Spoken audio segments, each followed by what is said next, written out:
So, good evening, good evening, good evening. Apologies if you can hear the washing machine. It's nearly done, and I am not a tramp. I actually wash my clothes. So, yes, it's all but done. Anyway, all but done is our season. I'm joking before you go, oh, you're so negative. It may well be done by the end of the Manchester City game, though. What's the lighting saying? Because yesterday, I don't know what happened to my camera, but I was mad pixelated, and I didn't even realize till afterwards. So what's the camera saying? Do I need some lighting on? Do I need to make it darker? What we're doing here? Because I've literally got no lights on whatsoever. This is just natural daytime. And it is a beautiful sunny day today. The rain came along yesterday, thunder and lightning. It's fine, yeah? Cool. Yeah, yesterday, thunder and lightning levels 100, all the way through the England game, all the way through the German game, and all the way through the evening and nighttime.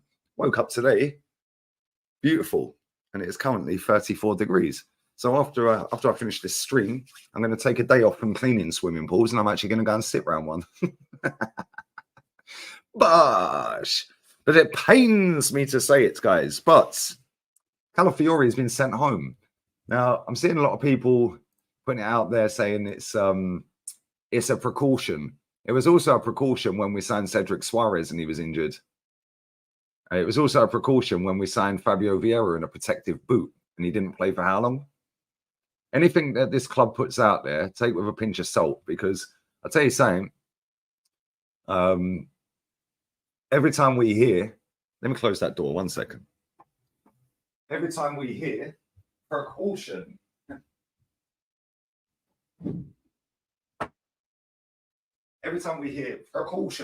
it ends up being 3 months. And the maddest thing about that challenge and that injury was the fact that it weren't even a challenge he went for, and it weren't a challenge that Dembele went for.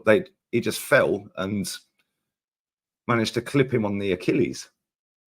So it's a bit of an innocuous one, but it's a bit weird as well, because he could be out for 0 days and just go back to Colney and just train and be fine, or he could be out for weeks. And we don't know, do we? And the thing is, we know these football clubs lie. And I'll tell you why we know that. Because the Italy manager said he was fine the other day. So if he's fine, why is he going home? He will be back in the squad, he said. His words. His words, guys. He'll be fine and he'll be back in the squad. Well, that's obviously not the case, is it? Because now he's gone back home. He's gone back to England. We've got 2 of our 3 summer signings out injured. How's Timber doing? I don't know, if I'm honest. I have no idea. But the games he's played this season, he's not been great. Not been great at all, if I'm being completely honest with you, mate. He's been pretty awful. The massive thunderstorm around 3 a.m. this morning chucked it down. Maybe that came from here, mate, to England. Because it was like that from about, I don't know, what time did England play? 6 p.m.? 5 p.m. UK? Yeah, about an hour before. Yeah, about 5 p.m. my time, all the way through till about, I went to sleep about 2 o'clock, half 2. And it was still hammering down then. But I woke up today and it's perfecto. So yeah, very nice. Clear blue skies. I can see Odegaard sat on Gibraltar Rock waving his Norway flag.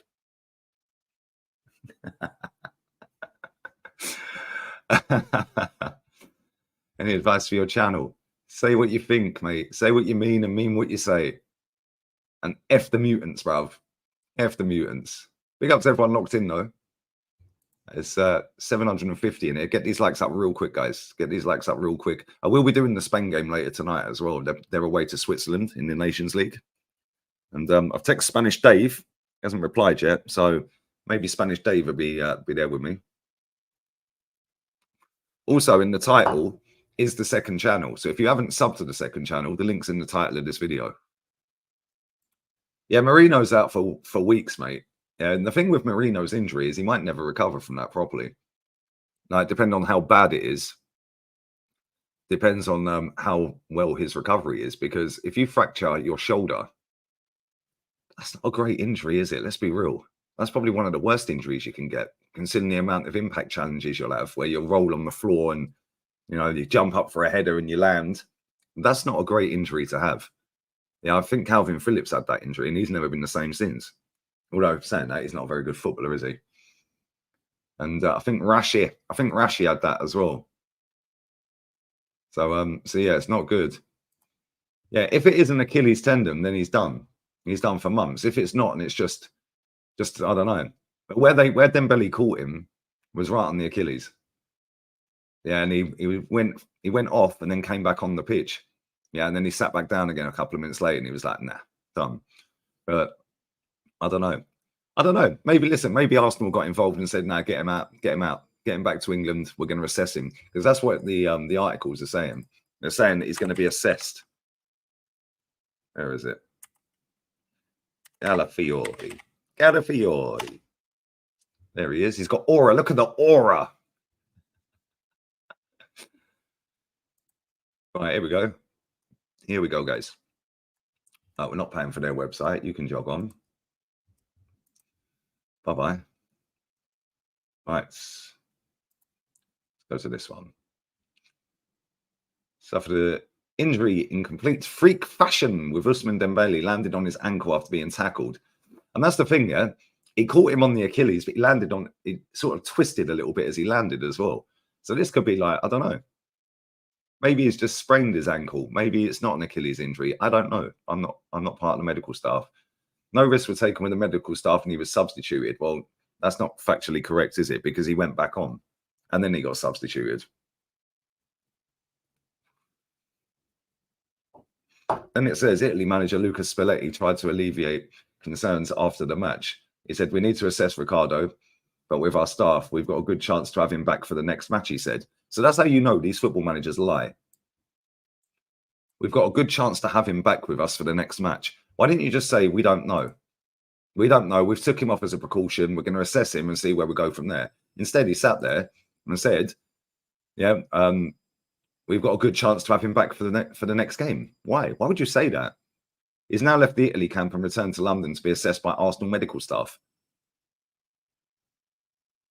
So let's be real with this, yeah? Reading between the lines here, it's obviously some kind of injury he's got. Otherwise, he wouldn't have left the camp. And let's be real, the Italian medical staff would have spoke to the Arsenal medical staff. Otherwise, he wouldn't be coming home. Let's just be real with it. It'd still be there. They've obviously said, yeah, maybe you want to get second opinion on it as well. Maybe don't think it's looking good, or maybe it's a bit of an iffy one. We're sending back. I don't know. Yeah, but either way, yeah, I don't think he would have started against Tottenham anyway.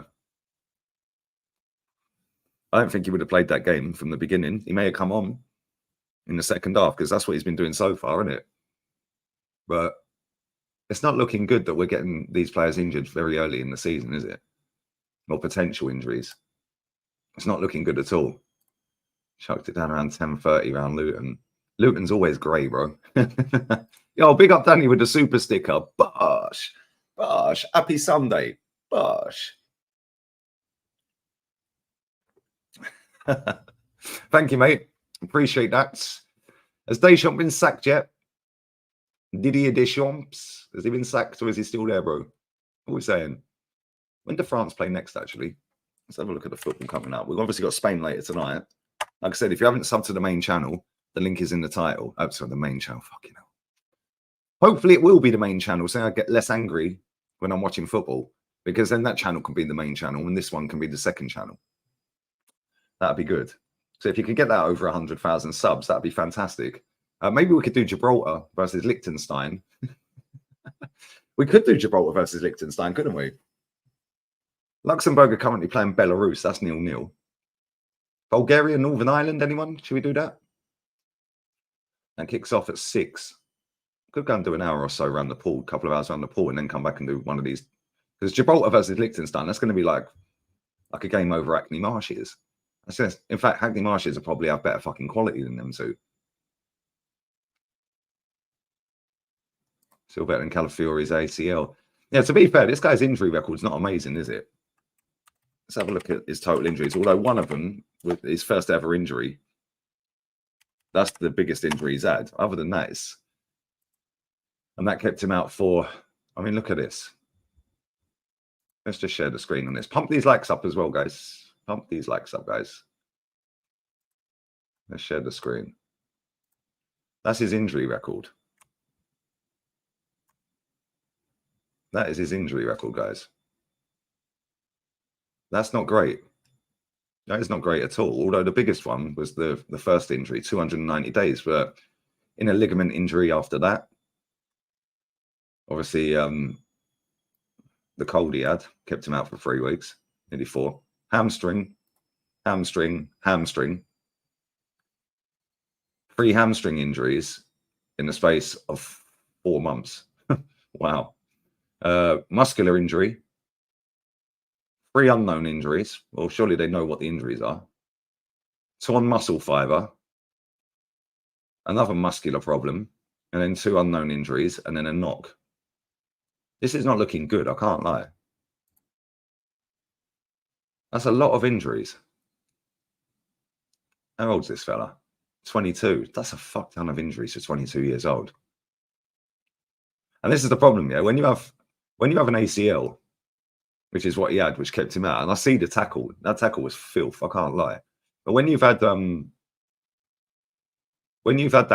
like ACL injury, the rest of your body or area around your legs, yeah, all the muscles around your legs are going to have to work a little bit harder in it, because now you're compensating, which is why he's had so many muscle injuries ever since. That's crazy. And this is the problem, yeah. I don't think these international games should be on anyway, but that's not just because he's got injured. I just think, like, what's the point in having an international break 3 games into a new season? Like, what's that all about? Especially after we've just had a tournament as well.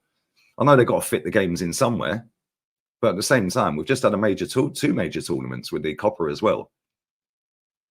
Like, this man is compromised. Yeah, it's not looking good, is it? It's not a great injury record. For somebody of 22 years old to have that many injuries is wild.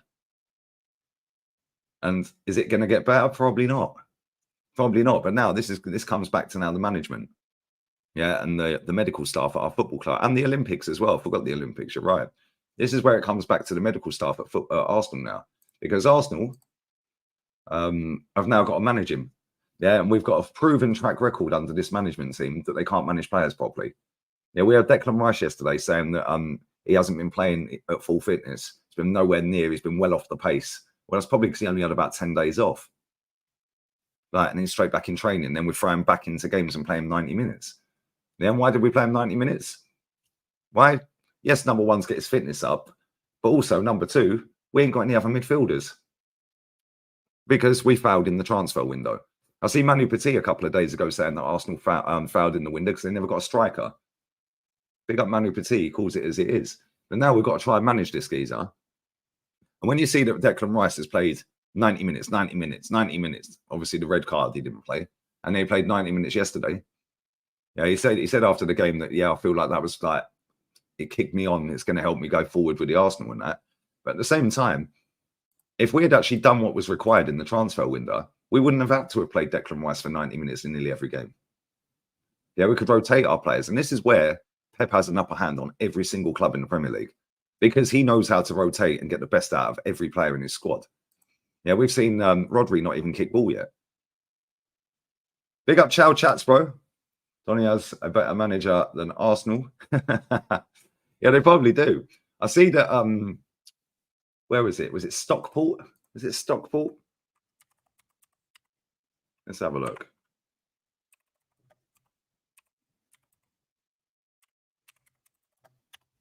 Is it Stockport? There we go. Right. From Stockport to Real Madrid, Wrexham's League One rivals see assistant coach poached by Carlo Ancelotti. Stockport County is set to lose their assistant coach, Andy Magnan, as the 38-year-old is set to join Carlo Ancelotti's coaching team at Real Madrid. As per The Athletic, the reigning Spanish and European champions have targeted Magnan because of his closeness with Ancelotti's son, David. Maybe it's Spanish David, then maybe it's Dave. The 38-year-old has been recommended by David as the duo had done their coaching courses together. Despite only arriving at Edgeley Park in Stockport in July, Magnan has been recognised as having contributed to the Hatters' outstanding start in League One. David Challinger's team amassed 10 points from their first 4 games following promotion from the 3rd Division of English football. According to the report, Ancelotti is believed to be searching for an English coach with English football EFL expertise. It's also known that when David starts his own management career, he intends to bring Mannion along. If all goes to plan, the 38-year-old will be on his way to the Santiago Bernabeu very soon. He is reportedly still awaiting his work visa, so no date has been established for his incorporation with Madrid. So, the biggest and best club in world football are hiring a coach from Stockport. Now, imagine if I sat and said, you know what? That geezer down at Stockport, mate, he's going to be a star. We'd get laughed out of town. Because even when you put established coaches' names on the table, this fan base dismiss every one of them. Every single one of them. Now imagine picking someone from Stockport. Good enough for Ancelotti. Good enough for Ancelotti, guys. But yeah, big up Chow, bro. Yeah, big up Danny as well. Nadir. Infirmary FC. Did you read the Rodri interview? I haven't. I will do that. I might read that later when I'm sat by the pool. I might do that later. I need to get some sun on my skin today, mate. But I will read it. I will read it. Big up to you, bro. Big up Luke as well. Signed 3 average players and 2 players injured. The club's a joke. This is the thing, right? That injury for Calafiori was just like some innocuous change. And I've seen people putting out screenshots, and screenshots never do it justice. Yeah, because there's no way Dembele, and the way these people are putting out their screenshots, it was like Dembele went for him and deliberately tried to hurt him. He didn't. They both fell and he caught him. That's it. That's it. And now he's going to be out for maybe a week, a month, a year, who knows? He might not even be out. Yeah, but the fact that they've sent him home, is crazy. It's crazy. And said source. The source is the Athletic. The source is the Athletic, mate.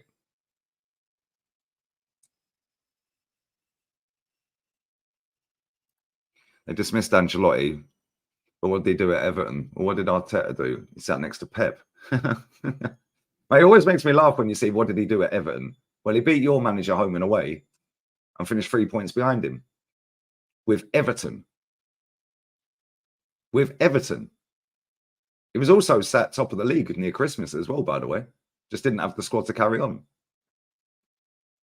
So there we go. Is what it is. Romano has just tweeted. What's Romano saying? Let's have a look.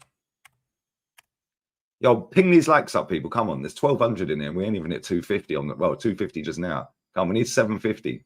750. Let's go, guys. Where's Fabrizio? There he is. Right. Sources insist Ricardo Calafiori's injury is not serious and it's just a knock. Nothing worrying.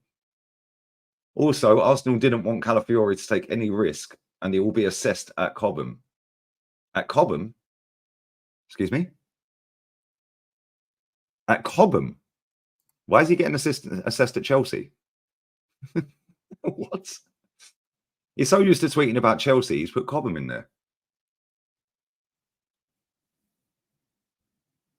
Cobham?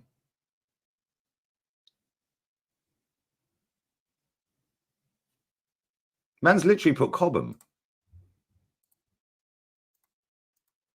Why is he getting assessed at Chelsea? Like at Cobham? He's getting assessed at Cobham. Make this make sense. He's so used to tweeting about Chelsea that he's actually put Chelsea's training ground in there when he actually means Colney. Oh, shit. 1 second. My sausages. 1 second, guys. 1 second.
We saved them before they got burnt. We saved them. We saved them. But yeah, man said Cobham. What are we doing here? He hasn't even edited it either. What is going on here? Very strange behavior. Anyway, whether he's injured or not remains to be seen. But the fact that we're going to assess him if it's only a knock suggests it's not only a knock. The fact he's been sent home, if it's only a knock. All right, bit of a weird one. Bit of a weird one, if you ask me, but we'll see. What are you cooking? I was gonna do a fry up, and then I just changed my mind. Just cooked a load of sausages up, a bit of bacon. So I have a little fry up later, but I don't know. I don't know what I'm gonna cook if I'm honest. But I fancy some sausages today, bruv. I might just do a sausage and bacon sandwich with a bit of brown sauce. Do you know what I mean? Feeling a bit peckish. So I'm not really too sure. Might have a little bit of pause. You're not crazy. I don't know what I'm gonna have for dinner. Not really too sure, but that'd be a little snack for now. But anyway, when's the next 2008 born talent post from Fabrizio? The 2008 born sausages. For fuck's sake. They're not burnt. 100% they're not burnt. They're not burnt. Yeah, it's mad that he's put that. It's a big up US citizens as well, man. Romano, stinker and hooks. Yeah, we'll put that. We'll put that. We'll put that. We'll put that. Let me do it off my phone. It's fucking quicker. Yo, get these likes up. We'll have a little look and see what else is floating around today. Because I see somebody tell me that Saliba's linked to Madrid.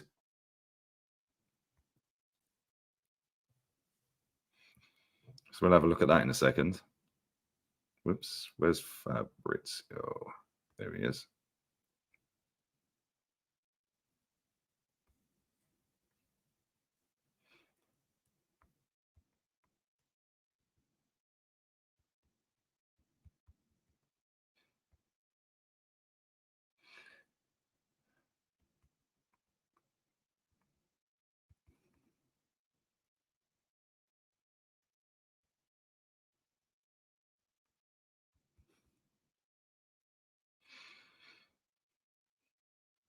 Right.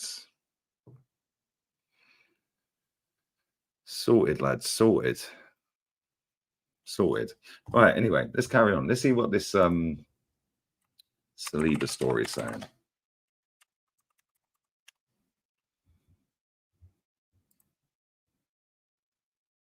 All right. Real Madrid are interested in Saliba. Yep. Okay. The centre back is impressed with Arsenal. They sent scouts to watch the Frenchman. Okay. What happened? Let's go. Real Madrid are always linked with star players as Los Blancos' strong financial and sporting position. But I've been told that they've got no money, lads. Okay. Well, anyway, it's always helped them target top performers from other clubs, such as Spain, blah, blah, blah, blah, blah. Spanish publication Viajes has reported that they are now interested in Saliba, who has had 2 strong seasons with the Asna. Saliba has performed superbly with Gabriel Magalhaes, blah, blah, blah, blah, blah. Got his contract till 27. They sent scouts to watch Saliba during the 2-0 win over Aston Villa. Oh dear. And they look to further understand whether the Frenchman would fit the squad. The central defender is currently with the French national team, dropping a stinker with Le Blaise. And he did drop a fucking stinker as well. Baby giraffe settings. And they play again on the 9th, which is tomorrow. Oh, what time is that game on? Let's have a look. Have a look at tomorrow's fixtures. So France, 7:45 UK time. That's a shame. I was going to do the fucking Odegaard watch against Austria. Never mind. We'll do France-Belgium then. That'd be a better game because that Odegaard game is going to be dead. Norway, Austria. Yeah, we'll do that. France-Belgium tomorrow then. 8:45 my time. Okay, happy days. We'll go on Tuesday. You think Tuesday? Oh, England play Tuesday. Cool, against Finland. Well, that should be a resounding victory. Any early kickoffs that day? Nope. Anything Wednesday? US, New Zealand. Oh, that's a bit of a trek, isn't it? Paraguay, Brazil, 2:30 in the morning. Nope, not for me, mate. I think Thursday. Harrogate versus Doncaster Rovers, Friday. Dortmund are playing on Friday. Wow. Against Heidenheim. Heidenheim! Saint Etienne versus Lille. We've got any Spanish football? Nope.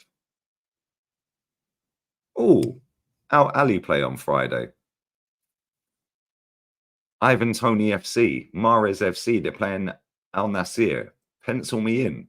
I will be there for the Ivan Toney debut. Yeah, we could be there for the Ivan Toney debut. Real talk. Ivan Toney FC. We're there, guys. Friday. Friday, guys. We will be there. Remind me, because I'll forget. Southampton Man U's early kickoff on Saturday. Oh, that has banana skin written all over it. Oh dear, oh dear. There is an 8 p.m. UK kickoff time on Saturday. Bournemouth, Chelsea. What are we doing here? Honestly. 12:30, 3 o'clock, 5:30 and 8 o'clock. What's that all about? What is that actually all about? Real talk. That's actually taking the piss. 8 p.m. on a Saturday night. Is there any La Liga this weekend? Surely. Why can't I see it? Where is La Liga, guys? La Liga. Here we go. Right, well, we won't be doing the Chelsea game. I'll do the Real Madrid game. The other games that day look a bit off key as well. Sevilla, Getafe, Espanyol, Deportivo. Not quite sure why they kicks off at 3:15 in the afternoon, English time. Villarreal away to Mallorca. Nah. Nah. Real Madrid it is then. Real Madrid it is, guys. And then, what else we got during the day? So we could do Liverpool Forest. Oh, Man City Brentford. Savio FC. Then we do Villa Everton. We've got watch-alongs everywhere on Saturday. Southampton United, Man City Brentford, Villa, Everton, then Real Madrid. Yeah, Real Madrid, we'll do that. Lovely stuff. 4 watch-alongs on Saturday. We will be there, guys. They're away to Real Sociedad. Zubamendi. And Zubamendi, I've got that clip as well. Should we play that clip? Let's play that clip. Where is he? And Zubamendi, you have earned an enemy forever. I will be watching Sociedad games preying on your downfall, you fucking emotional wreck, you fucking pussy. You're not even a man. You should give up your chromosomes. You're not even a man. You should go get a sex change because you're not a man. You're a pussy. Spent this whole time fucking gaslighting us all to thinking, oh, I'm going to miss the mountains of San Sebastian. Fuck Real Sociedad. I hope Real Sociedad lose every single game. I hope Real Sociedad get relegated. I hope Martin Zubamendi gets fucked in his career and they transfer him to Elche in the 3rd fucking division of Spain. I hope they never select him in the Spanish top team. I hope every single plate of food that he orders in his fucking city has a bug on it.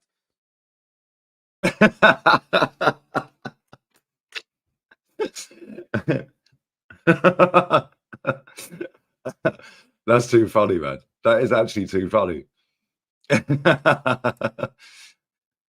Gaslighting us into believing, oh, yeah, they're gonna miss the mountains. Oh, he's too funny, man. I wonder whether we'll be watching the game, hoping for Real Madrid to batter them. Couldn't Zubamendi an emotional wreck while he's having an emotional meltdown. It's funny, isn't it? Big up Hussam, man. Big up Hussam. So anyway, Saliba could be going to Madrid next summer then.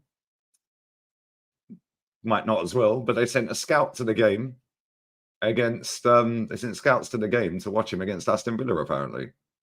Let's see what else we got Arsenal news-wise. Get these likes up, man. You lot are slacking today. Is there even anyone else live? Is there actually anyone else live? Faz is live. And that's it. That is literally it. Nobody else is live, as far as I can see. So just me and Faz. And you can't even get these likes up. Disgusting behavior. 1,300 people locked in. You can't even like the fucking stream. Disgusting. How dare you? Anyway, well, we've got the whole week's football lined up, which is good. Ivan Tony FC on Friday. Let's see what else we've got here. So dominating. Whoa, 1 second. Fuck that. Look at the size of that hornet, bro. You can come in my game. Not today. Not today, mate. Not today. It's dominated with the news about Calafiori. A nervous wait. Let's have a look. I see Arsenal fans moaning yesterday that that Saka and Rice played 90 minutes. Now, what do they actually want, guys? Because if they don't get called up to the national team, people cry. If they do get called up, they cry that they play 90 minutes. Right? What do they want them to do? Just sit on the bench and chill? Do some card tricks in training ground? Yeah, a bit of a weird one, I can't lie. Bit of a weird one. Anyway, yeah, smash these likes up. You're going to do a watch on for Spain tonight? Yeah, man. We will be there. We will be there. Danny Olmo's gone home. He had a knock, so he's not going to play tonight. So yeah, I think Yamala play. Yeah, I spotted a mutant in Hornet form, mate. It was about that long. You don't want to get stung by one of them, mate. When's Barca Girona? In fact, let's have a look at the Sunday fixtures. Obviously, Arsenal play Sunday. Let's have a look. Sunday. Okay, so I can't do the Wolves game. I can only do the Arsenal game, but that'll finish at what? Kicks off at 3 p.m. my time, 5 p.m. 5:30, 7. Emergency meeting 8, 8:30, 9 maybe. La Liga fixtures 9 p.m. on Sunday. La Liga 9 p.m. Sunday. Can't do the Girona game. It's on when Arsenal play. What fucking idiot planned that? They put that Girona Barca game on at the same time. Well, it kicks off an hour and 15. I can watch the second half. I can do Atletico Madrid versus Valencia, though. Monday, we got Rayo Vallecano versus Osasuna. The following Monday. We could do that. Tuesday the following week. Mallorca Sociedad. And Wednesday, there's fucking... Hey, Thursday as well. Friday, there's football every day. The following... From this weekend coming, there's all the way through to into the next week, there's football every day.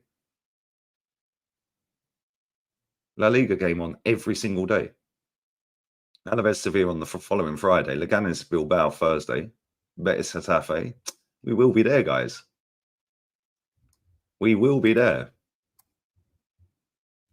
We'll have our little break through the international period, and then we'll be flat out again.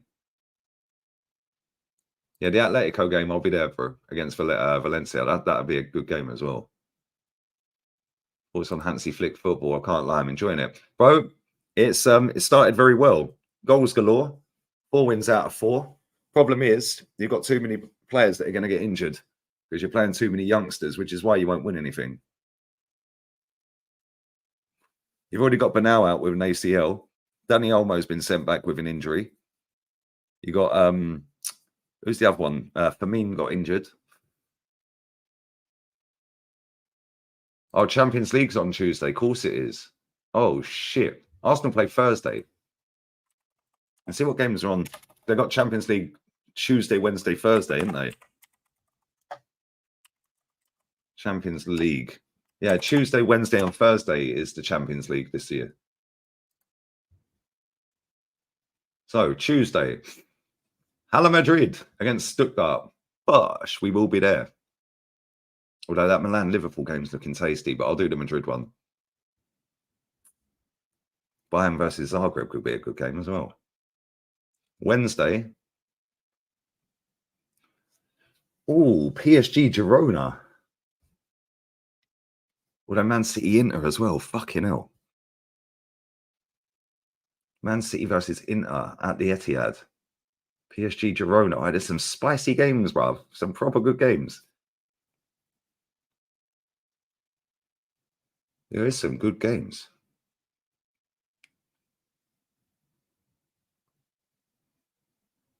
Oh, there's some early kickoffs as well.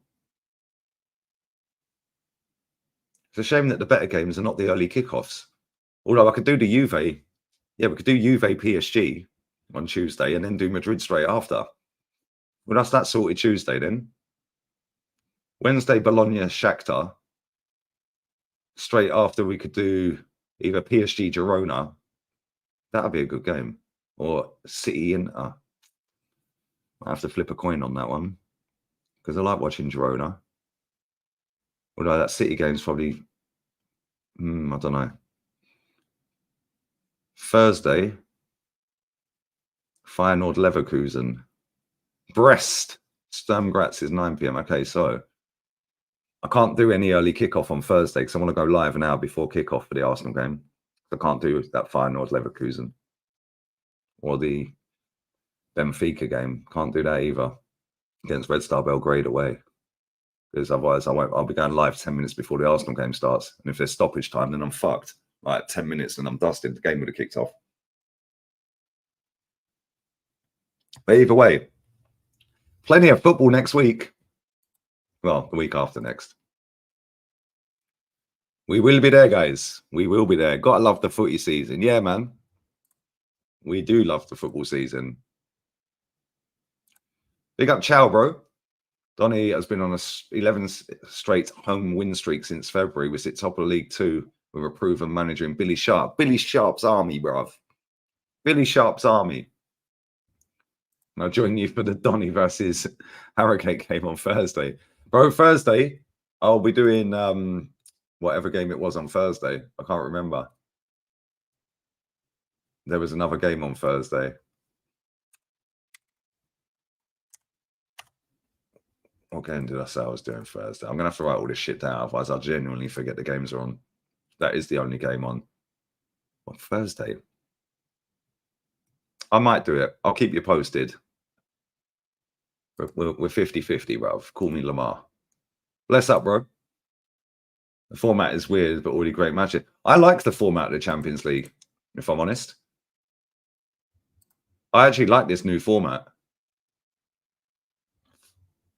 I actually do like it.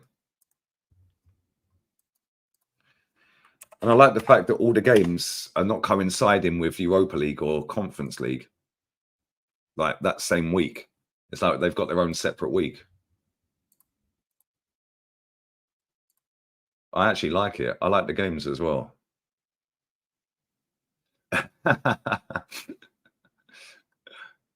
Fabrizio deleted his tweet. Or did he? Yeah, I think, he deleted his tweet. He changed it.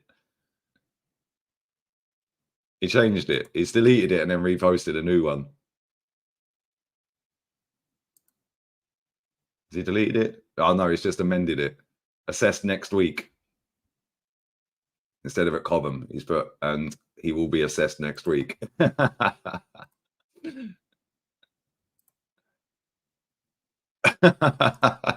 Yeah, the stinker and hooked, mate. Okay, not really a great deal going on. Fenerbahce are close to signing Filip Kostic from Juventus. Oh, it's a here we go now. Deal agreed in principle on a loan with a buy option from Juve. Green light from Juve to travel planned. The player's side, he will join Mourinho at Fenerbahce. At Fenerbahce. But yeah, there's not really a great deal going on, if we're being honest, is there? Predictions for the NLD. I don't know. We'll have to see, man. We'll have to see because, like, we need to see what players are available. I might get Deji on for a preview. Might get Deji. I might text him in a minute and get him on for a preview. Maybe Thursday, Friday. Maybe Friday. Thursday's a bit too early when the game's Sunday. Yeah, the Atleti game, man. We will be there, guys. We will be there, guys. New format fucks up the lower leagues. It's just concentrates even more in the top 5 leagues and stops weak teams. This is the whole thing, though, isn't it, Alf? Yeah, like the whole pyramid of football is all geared up for the top teams to stay at the top. Yeah, and anyone who breaks in, it's basically a miracle, isn't it? Let's just be real with it, and that's how they want it. That's exactly how they want it. So it is what it is. It's the same, not just with like the Premier League, but like you said, Champions League and all of that. It's not great. It's not great, but that's what they want, bro. And to be honest with you, I'd rather watch Arsenal versus PSG and Arsenal versus Inter and Atalanta than I would Arsenal versus Lens. Because I want to see how good we actually are. Because it's all well and good going walloping Lens 6-0 at home after you've lost 2-0 away or whatever it was. And PSV and all that. Let's see how good we actually are. So, yeah, it's mad. But the problem is as well, is when these teams get promoted to the Premier League, they don't even bother trying, half of them. West Brom, Norwich, Burnley, Sheffield United, none of them can be asked. They just take the money and run. Layman or Seaman? Layman. 49 unbeaten in his first 49 league games. Crazy. The nutty's the German, bruv. The nutty's the German. I think Celtic could do this year in the Champions League. If they can qualify for the round of 16, mate, they've had a result. But I don't think they will. I don't think they will, though, mate. There's too many good teams in it. You're not funny. Try and get X on. Bro, X has probably already got about 10 fucking previews lined up this week.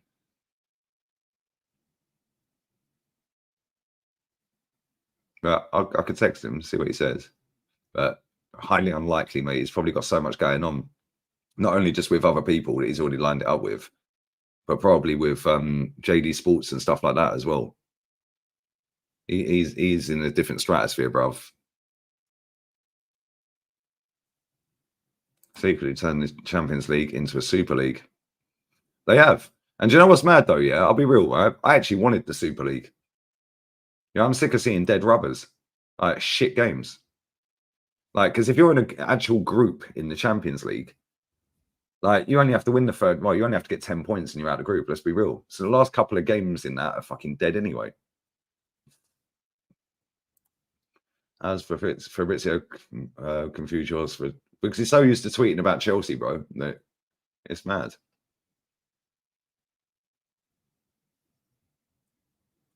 It's actually mad. Hit Deji, it's going to be Dusty Deji, bruv, and it's Dusty Spurs team. Yeah, big up Rick. Yeah, it is close between Layman and Seaman, to be fair, but Layman just edges it. Layman just edges it. Yo, big up everyone who's locked in, man. We'll carry on for about another 10-15 minutes. Let me just open that door again. It's fucking hot in it, man. It's very hot in there.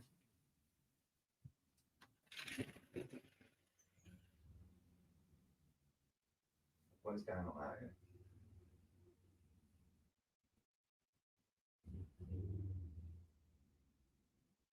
Yo, smash these likes up, guys. Who's this fucking trying to... All right, mate. It's not a racetrack, mate. Brands that chill. They're not racing their cars and bikes down here, man. What's that all about? Some geezer on some fucking low back Harley, like chill out, bruv. Watch along tonight. Yes, we will be there for the Spain game. I prefer the Super League over this Champions League format. Having a Super League, top league, European football means like Bratislava could earn similar money as Arsenal. They won't ever do it, though. That's the problem, mate. They won't ever do it. And it's about the money. Dead rubbers. I think it's over here, not familiar with that one. What's that saying? Dead rubber. Yeah, dead rubber basically means it's pointless, bro. Right, just pointless game. So like, if Arsenal won their first 4 games in the Champions League group and there's six games you played, the last 2 games are basically pointless. Dead rubber.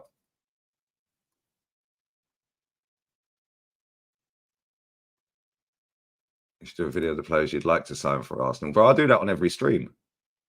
People ask me who would you have signed in the window. Every day I get asked that, bro. Every day. Inter would spank us up. Bro, do you know what? Yeah, big up for the super chat, Mitchell, yeah? Do you know what? That game's going to be really interesting. Same with the Atalanta game, because if we lose that first game, oh my days. And our away games are not easy. Atalanta away, Inter away, Sporting away, Girona away. Not easy. Not easy. So we got to pick up points at home for sure. Big up, bro. Big up Vindaloo as well. Lee, if Arteta wins the league, which he won't, are you going to say you got this guy wrong? Well, we'll see if he wins it, which he won't. Bro, we could be done and dusted, yeah, by the end of November. When I say done and dusted, I mean like we could be a long way behind. Our fixtures are ridiculous. Our fixtures are actually crazy. Let me get these fixtures up. Smash these likes up, guys. Smash these likes up. Arsenal fixtures. Let's go. Big up for the super chat, buddy. Appreciate it, man. Yo, bless up to everyone who's liked the stream. We're nearly on 500. We need more than that. Come on, 750, guys. So, Tottenham away, 15th. 4 days later, Atalanta away. These are obviously in Spanish time. 3 days later, City away. 3 days later, Bolton at home. 3 days later, Leicester at home. So we've got 5 games between the 15th and the 28th. Fucking hell. 4 days later, PSG at home. No, 3 days later. Wow. 4 days after that, Southampton at home. Then international break again. Then Bournemouth. 3 days later, Shakhtar. 5 days later, Liverpool. Following week, Newcastle away. 4 days after that, Inter away. 3 days after that, Chelsea away. We could be done by then. Then it's another international break. We could actually be finished by the 9th of November if it don't go to plan.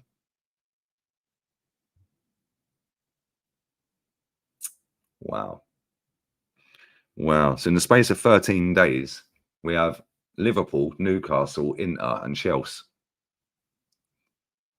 In the space of 13 days. 2 weeks. 4 big games in 2 weeks. And the thing is, you can't take your eye off of that Newcastle game. You can't have one eye on the Newcastle game because you've got Liverpool. You can't have one eye on the Inter game because you've got Newcastle away. You can't have one eye on the Chelsea game because you're at Inter away. We're done. If we get any more injuries, we're finished. If Odegaard or Saka get injured, we're done. Or one of our centre-backs. Because the centre-back drop-off is mad. Tomiyasu's out injured. Calafiori could be injured. We don't know. Ben White's no good at centre-back, hence why he's at right-back. Yeah, Timber. Yeah, at the he was in the bottom 5 for aerial duels 1 at centre-back last season, or the season before, sorry, at Ajax. So you don't really want to see him at centre-back, do you? We could actually be finished by November, or on the flip side of that, we could actually be sat top of the table and won our first 2 away games in the Champions League.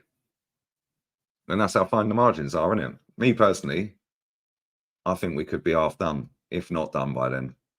I don't think we got the squad to play that many games that quickly.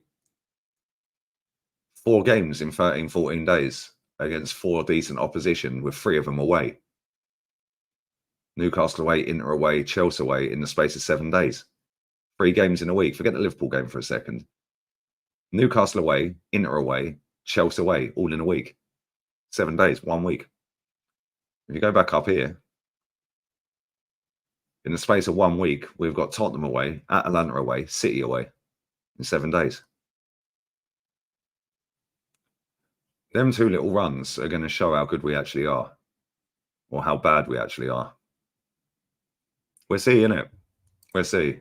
Hopefully, we come through it unscathed. Hopefully, we got all our players fit and available. I just don't see it, if I'm honest. I genuinely do not see it. Who you got? Dallas Cowboys or Cleveland Browns? Please join my watch along. Bro, I have no idea who either of them 2 teams are. If I'm being honest, bro. I genuinely have no idea who they are. I don't even know what sport that is. What sport is it, bro? I literally have no idea about American football or American hockey, American fucking basketball, American baseball. I don't know. Is that a baseball team, a football team? I don't know, bro. The fixtures are crazy. The same for City, 6 in 13 days. Yeah, the difference between City, though, is they've got a better team and a better manager, and they'll rotate more. We know that Odegaard's going to start every one of them games if he's fit, because we ain't got no one else. Big up Daryl, bro. We got so many games so quick, yeah? Saka's going to play every game. Odegaard's going to play every game. The 2 centre-backs are going to play every game. Declan Rice is going to play every game. That's not the case for Man City. That ain't the case for Man City. Man City rotate their team. Yeah, Rodri's had 2 months off. Sterling in for Saka. We got more chance of Arsenal winning a title, bro. We've been talking about this lack of depth for months. This is why. Exactly, bro. Exactly, brother. And this is what happens when you don't do what's required in the transfer window, unfortunately. But this is what this club wanted, mate. They wanted to try and balance the books for some reason this summer. Why didn't Stan Kroenke just get 100 million out of his own pocket? Because he's allowed to do that under FFP. Can put 105 million pound in, and that would have got us a striker.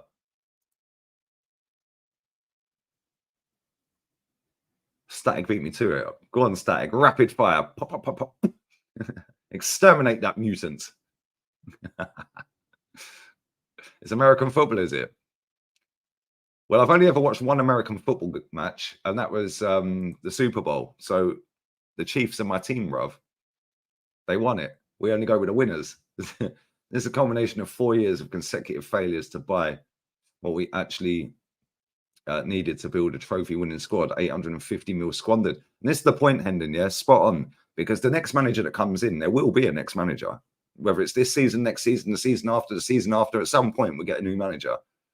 Will he get this level of backing from the board in terms of money? I don't think he will. And let's assume he leaves at the end of the season, wins nothing and leaves. And then what they're going to peddle out then? Another youth project?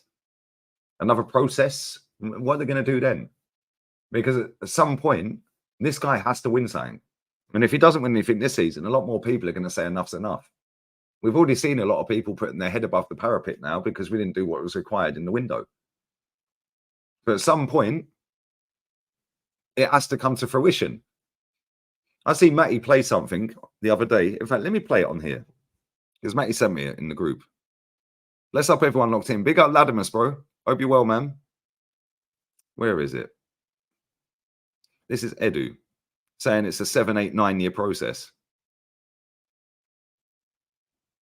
Where is it? Come on, why can't I find it?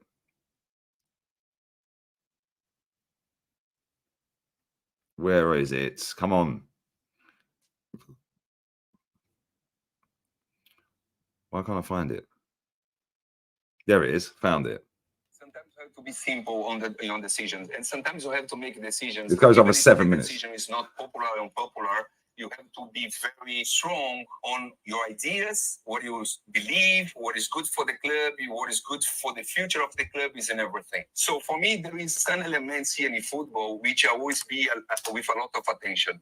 Okay, I always started to see one squad when I enjoy, or when I see the squads, I started to see the squad balance, the positions, the age, the group, what we have. But there are three elements here, which for me you have to be really aware. First of all, we have to see the age of the player, and then you have to see the salary of the player, and then the third, you have to see the performance of the player. So, okay, cool. So you have to see the age of the player,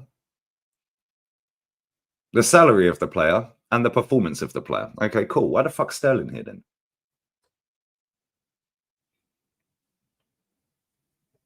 Why is Sterling here? Oh, but Chelsea are covering 2/3 of the money. Nobody cares. It's still getting paid 100 grand out of Arsenal. Anyway, let's carry on. If you have a player over 26, 27 years old, you need attention. If his salary is high, you need attention. And if he's not performing, you're dead. Let's come back. If you have a player 27 years old, 28 years old, big salary, but he's performing, you can accept. What you cannot accept, if you have those three elements, and one of them, when over 28, you started to be uncomfortable, it's better to you, move on. Which explains why they're freezing out fucking Trossard. It all adds up, innit? We'll carry on with this. Goes on for about 7 minutes in total. Because maybe this player is blocking someone younger as the assets to help you. So when I came into Arsenal, when I see all squads, with all my respect, almost everyone was over 26, 27, biggest salary is not performing. If we have those three elements, which club in the world wants to come here and buy one of our players? No one. No big club wants to come to buy any of our players. Well, that's still the case under your regime, mate. Nobody wanted to buy Reece Nelson, hence why we loaned him. Nobody wanted to buy Fabio Vieira, hence why we loaned him. Nobody wants to buy Samba Lokonga, hence why we loaned him. He's now out for a month, by the way, injured. Nobody wanted to buy Nuno Tavares, hence why we loaned him with an obligation at the end. But anyway, who else is there? Oh, nobody wanted to buy Charlie Patino, hence why we sold him for 1 million to Deportivo in the Segunda Division of Spain. Good one. Who else do we get rid of this summer? Who else? Who else do we get rid of? Oh, Eddie Nketiah. Biggest clubs in the world didn't want Eddie, hence why he's at Palace. The biggest clubs in the world didn't want Smith Rowe, hence why he's at Fulham.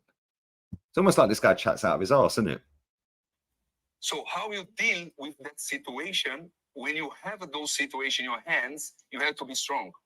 And sometimes you have to make decisions. So, or you go strong and try to make the decision to let those players go, or your project going to take, like, instead to take 3-4 years, going to 7, 8, 9. So, and then unpopular decisions start to come. Did you hear what he just said? You have to make quick decisions, otherwise the project takes 7, 8, 9 years. Well, we're in the 5th year, mate. And you took them decisions, so why have we still not won anything? Let me just rewind that a minute. Try to make the decision to let those players go, or your project going to take, like, instead to take 3-4 years, going to 7, 8, 9. So, and then unpopular decisions start to come. Okay, so we have to make them decisions real quick. Otherwise, the project instead of taking 3 or 4 years, takes 7, 8, 9. We're in the 5th year, mate, and you've won 1 trophy, and that was in the first 6 months. Why does nobody call this dickhead out? Because most of the players they have those elements sometimes in the club. They have a fan base, they have the media, which they love the players. But for the club, it's not healthy sometimes to keep the players in that situation. Sometimes it's not healthy to keep people like him in a job in this situation, spunking all of our money. But what do I know? I'm just a numpty YouTuber. I start when I see every single player in the squad with those characteristics. And then I say, guys, we have to clean the squad with all my respect, and that's to build again a new foundation here. And then from that foundation, we need to sign players younger, with less salary, with better future, and hungry to help us to go for where we want to go. You've not done this. So we give 29 for 280 grand a week. We gave Declan Rice 240. We gave Jesus 265 grand a week. We gave Odegaard 240. Going well, isn't it, lads? Hello. Mikel Arteta, you two formed an immediate bond. You've appeared unshakable from the outside. There have been lows, though. The club lost the first 3 games in 2021. The hashtag Arteta out was everywhere. But you fast forward to today. Mikel, not a strand is out of place on his incredible hair. What is wrong with Sky Sports reporters, bro? What is actually wrong with Sky Sports reporters? I've not listened to the whole of this. I joined Matty's stream after he'd gone through most of it. Not a strand is out of place on his incredible hair. Excuse me? Let's go back. Club lost the first 3 games in 2021. The hashtag Arteta out was everywhere. But you fast forward to today. Mikel, not a strand is out of place on his incredible hair. The Arteta fist pump feels omnipresent on the sideline. Team is restated as one of the most elite in Europe. Was one of the most elite in Europe that ain't won anything. Well done, mate. That Arteta at the beginning, the same gem we know and love today? Or did something inside of him change in the midst of all that adversity? Rush, I think we start saying something which is important here. Of course, I'm talking about process, we're talking about how I think, but in the football club, it's impossible to do anything by yourself. It's impossible. So we need people around you. That's complete bollocks, because Wenger did it for how long? Oh, but football's changed. It was a different landscape back then. We're not gardeners, mate. How zesty is this? Real talk. Big up Aaron, man. Big up Ollie as well, man. Yeah, Unicorn Club. Unicorn Club. This is haram, bruv. What are we doing here? His hair has got aura, guys. What is wrong with Sky Sports reporters, man? The Skittles gang are on it, bruv. I swear. He loves the aura, guys. This is crazy. But anyway, let's carry on. You need your coach, you need your teams, you need a legal, you need a financial, you need a communication, you need everyone in the same direction to make things happen. Oh, impossible. I can have the best idea in the world, but if we don't have the right people in the right area with the right support, it's impossible. And I think we have that in the club. Okay, just to make sure here and be clear to you. And now going to Mikel, for example, of course, Mikel's in all those processes, it's key elements in everything. Wenger didn't do everything by himself, though. He did do it by himself, Duke. He decided the salary of the players. He decided how much we'd pay for the players.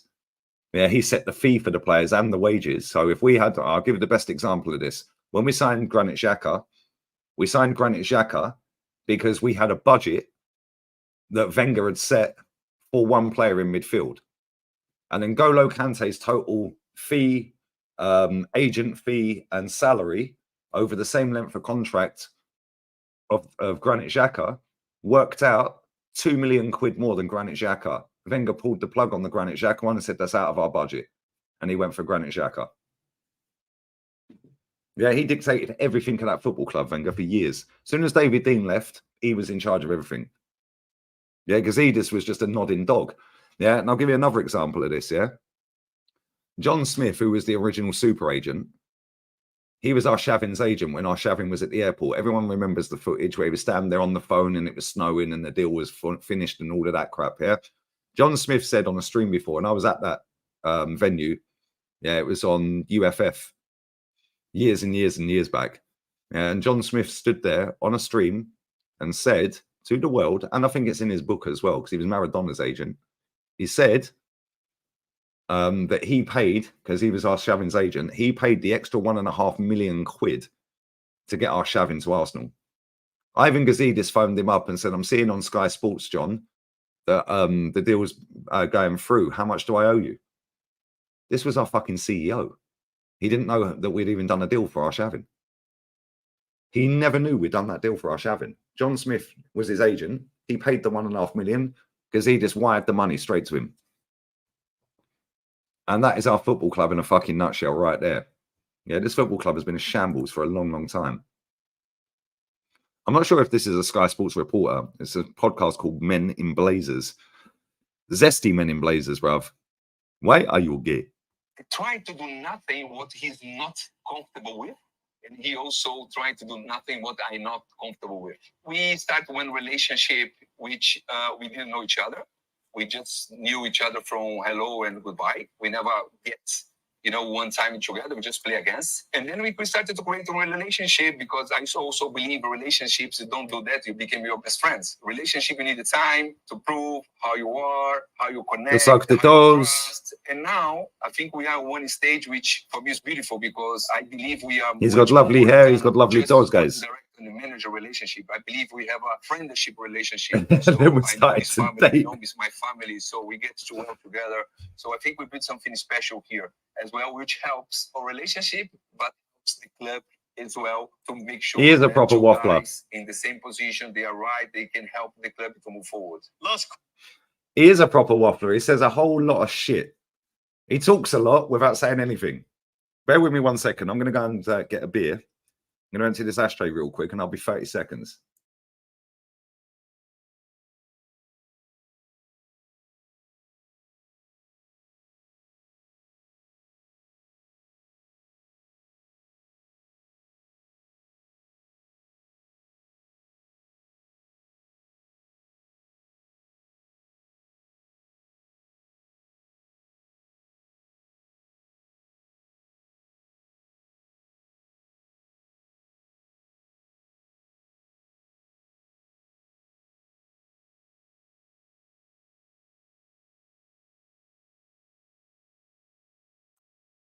These zesty Donnies, bruv. Zesty. There's about a minute and a half left of that. We've been talking about his lack of depth for months. This is why. Yeah, sorry, I read that already. Bless up, Jimmy, bro. It's true, though. We have got a lack of depth. We've actually got worse. We've got a smaller squad now. Not in terms of numbers. It's still a 25-man squad, but in terms of quality, we're worse. The only player under Edu and Arteta to move to a bigger club was Aubameyang, and we got nothing for him. But they did, though. They got 12 million quid 6 months later when they flogged him to Chelsea. But we got told that he was over 30, so we couldn't get any money for him. It was 31 seconds, was it? You look timing me. League on a stinker and hooked. Let's carry on. There's 2 minutes left. Question for you. You're a former member of that legendary Invincibles team that went the entire season unbeaten. You know exactly what it takes to win an English title. You've got a unique POV on where this Arsenal squad is. A unique POV? These men think they're cool, bruv. Right now, as you talk to us about the mindset a team must have, they almost need to be perfect in this season ahead. What does it take to never lose? Right, just to stop right there, we don't have to be almost perfect to win the title. Man City dropped points in 10 games last season. 10 games. That's over 25% of the games. So you don't have to be near perfect, do you? Man City actually only beat 2 top 6 teams last season. Man United and Top Spurs. That's it. They lost to us. They drew with us. They drew with Liverpool twice. They drew with Chelsea twice. Who else was there? They drew with Spurs and then beat Spurs. Or did they beat Spurs? No, did they beat Spurs twice? I think they drew with... No, they didn't. They drew 3-3 at the Etihad and then they beat them at their ground 2-0. That's when Arsenal fans were down the lane, wasn't it, on the 14th of May. And then they beat Man United twice. So you don't have to go and beat all of the top 6 teams. Yeah, they lost 3 games last season. Us at the Emirates, 1-0, Martinelli, deflected goal. Aston Villa bopped them off the park. I've never seen Man City get bopped off the park like that. That game was crazy. The following week, they bopped us off the park. And then they lost to Wolves. You don't have to be near perfect to beat them. They lost over 25%, dropped points in over 25% of their games last season. They had this notion that you have to be perfect to beat Pep. No, you don't. No, you don't. Anyway, 1 minute and 40 to go. Let's go. Focus. And then tell us, does this season's Arsenal squad have that? I think so. I think we have proved already how much far we can go as a sport. So this season also, if we can add some more quality in the sport to help to increase even more. That quality ended up being Norbert Neto, a goalkeeper from Bournemouth on loan. Mikel Merino, with 1 year left on his contract at Real Sociedad for 30 million. Raheem Sterling on loan. And Calafiori for 40 mil or 38 mil. Yay. That's really helped, mate. Well done with the quality. This man's a serial waffler. Quality and the performance of the team. We're looking to do that. I think Mikel put one strategy and one culture in the football, which is right to do that, in pushing to the winning mentality. And the winning mentality doesn't mean just to go there and win games. The winning mentality is when you are home, when you're training, when you're resting, when you're eating, when you're sleeping. And that mentality. Right, guys. What do we need to do, guys? Come on. The dinner is ready, guys. What do we need to do, guys? We need to sit around the table, guys. And it's a race to see who finishes their dinner first, guys. Winning mentality, tactics. Shut up, man. This guy chats shit. Let's see who can go to sleep first, guys. I believe we already have a very strong in our squads because of Mikel put his culture, his ideas, and everybody absorb that in the beautiful way. Not only the player, even the staff as well.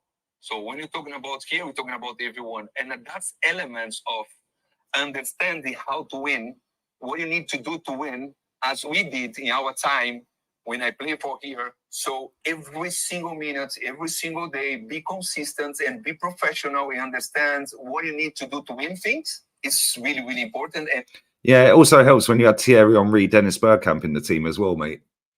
Yeah, you were sat on the bench, by the way. Just saying. I think Mikel is doing that unbelievably well, and everybody wants to go in that journey. If we know it's a journey, guys. Maybe it can be out of our planning and everything. To you, to your football team, to your family, and the journey that is the journey. Obrigado. Oh, thank you very much. No, pleasure. Thank you very much for your time as well. Enjoy it. Get out of here, man, you zesty weirdos. What are we actually doing here? Like, honestly, what is this crap? What are we actually doing here? This is ridiculous. So, what we had to do, guys, is we had to come into the club. We had to make tough decisions and get rid of all of these players real quickly. Otherwise, the process would have took, or the project, sorry, instead of taking 3 or 4 years, would take 7, 8, 9 years. Okay, well, we're now in the 5th year, and you did exactly what you said you were going to do in terms of getting rid of all these players. That's what you were saying. We had players that were on big money, over a certain age, and not really performing. So you had to get rid of them. That's what you said you was going to do, and you had to do it, and you did it. Otherwise, it would have took 7, 8, 9 years to get to winning trophies. Okay, well, we're now in the 5th full season, mate. 5th full season. Edging closer to that 7, 8, or 9, isn't it? It's almost like he's chatting bollocks. And that guy was just super gassed to be sat in front of Edu. Maybe he sucked his big toe during the interview. I don't know. Maybe that was for behind closed doors. I'm not sure. Maybe that's on OF. I mean, Arteta does like profiles. Maybe he likes the OF profiles of toe sucking. Who knows? What did we just listen to? Oh, he's got perfect. It's not a strand of hair out of place on his perfect head. What are we listening to? Like, honestly, this is where we're at with British journalism, British football sports journalism. It is in the gutter, mate. It's actually crazy. It's actually crazy, bro. Man said Lee is the Drake of fan creators, beefing with everyone. I don't beef with anyone, bro. I just call out their bullshit. I just call out their BS, bro. I don't beef anyone. I just call out their crap. Big up to Daryl, man. Why isn't Ethan Nawari on loan at Club Brugge or AZ Alkmaar? Dude's regressing on the bench, not playing. Yep. But don't worry. He's going to train with the first team all season. Great. That'll teach him. Yay. Maybe he could have gone on loan to a Premier League club. He'll get hardly any games, mate, because this manager's a waffler. The whole club hierarchy of wafflers. Serial wafflers. They sit there and they say a whole load of nothing. That interview was 7 minutes long. And what did he actually say in that 7 minutes? Well, we had to come in. There was players that were underperforming. Well, that's factually incorrect. Because them players that you got rid of, yeah, had actually won stuff at our football club, some of them. They actually won stuff at our football club. In fact, most of them, because you've been to Bamian, he won us the FA Cup. You've been Pepe, he was part of the final. You tried to bin Tierney. He's the only member of that FA Cup final that started that is still at this football club. That's the only player that started that final that is still at this football club. Reece Nelson's no longer here. He was on the bench. Eddie was on the bench. El Neni's gone. After, oh, by the way, that's another fuck up. Why did they give El Neni an extra year contract? Oh, yes, that's it. To fast track him to coaching at Arsenal. So where is he now, guys? Oh, he's still playing football at another club. Okay, cool. But we were fast tracking El Neni to be a coach at Arsenal Football Club, which is why we gave him another year. So basically, we said, you're a good servant of the club. Like, what does that even mean? It's not like they've done it for free, is it? You're a good servant. The guy was the 50 grand a week fucking cheerleader. Emi Martinez is playing at Aston Villa. We sold him for 16 million. We sold Bert Leno for 4 million. Got rid of Aubameyang for free. Guendouzi we got next to nothing for. Like, what are we actually doing here? Ripped up contracts left, right, and centre. They're an absolute shambles, mate. Forza Milan or Forza Gazidis. He saved us. He did save you, to be fair. He did. He did save you, bro. It helps when you add Ibra up front as well, and Giroud, to be fair. But yeah, fair play to AC Milan, bro. They can do it. Didn't take them time, did it? This is disgusting. Yes, it's haram, Madawi. It's haram. It's haram. Hope you're good. You've been Demi. Yep, Emmy went. But don't worry, guys. Bend it like Declan. Say hi to Declan. I'm watching with my mum. Big up Mumsy, bruv. Not sure about the name that you're using, bruv. But big up Mumsy. He's lying. It makes me fume, and it should be, as I'm a City fan. That shite right there. He's just lying to the fans. We have ambitions. Yeah, exactly. Exactly, bro. Come on. Herbal knows, bro. And he's a City fan. That's what I'm saying. Most basic thing to make sure that you have a 25-man squad number. You can't even do that. That's what I'm saying, bro. It's pathetic. People lap this crap up, you know. There's millions and millions of people around the world that believe that these two Herberts, yeah, have come into our football club and they've saved us from the abyss. You do realise, yeah, that we finished 5th when he got the season before he got the job. We sacked Unai Emery. Apparently, there's another myth right there. He had us fighting relegation. No, he didn't. No, he didn't. He was sat 8th in the table, joint 6th on, but it was on goal difference. He was 8th. And we were 8 points off 4th, which was the aim for this football club all along, with 25 games to go. Chelsea was sat 4th. We were sat 8th, 8 points behind them after 13 games.